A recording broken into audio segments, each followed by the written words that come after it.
আসসালামু আলাইকুম প্রিয় ভিউয়ার্স, কেমন আছেন? আশা করি সবাই ভালো আছেন। দেশ ও প্রবাস থেকে, বিশ্বের বিভিন্ন প্রান্ত থেকে, দূর দূরান্ত থেকে যারা আজকের লাইভ ভিডিওটা দেখতেছেন, আশা করি মনোযোগ দিয়ে দেখুন, ভিডিওটা কন্টিনিউ করুন।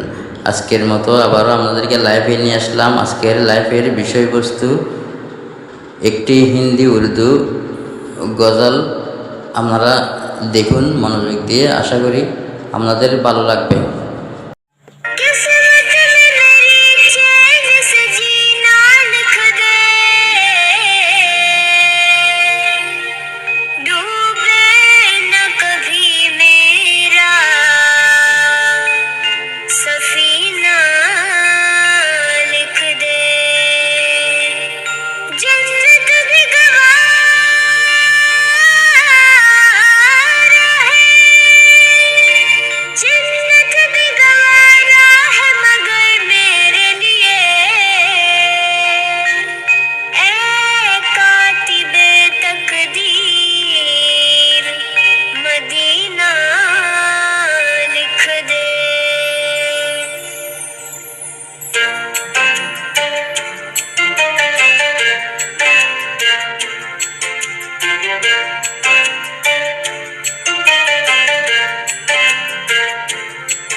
যারা সৈয়দ এম সুবাহান ফেসবুক পেজ ও SMS টিভি থেকে দেখবেন অবশ্যই লাইক কমেন্ট শেয়ার দিয়ে আমাদের সাথেই থাকবেন। যারা ইউটিউব থেকে দেখবেন অবশ্যই সাবস্ক্রাইব করবেন আমাদের ইসলামিক মিডিয়া টিভি। আজকের মতো আমাদের লাইভ এখানে সমাপ্ত ঘোষণা করতেছি। অন্য দিন অন্য জায়গায় অন্য লাইভ দেখার জন্য আমন্ত্রণ জানিয়ে আপনারা ভালো থাকবেন, সুস্থ থাকবেন, দেখে শুনে পথ চলবেন। আসসালামু আলাইকুম, আল্লাহ হাফেজ।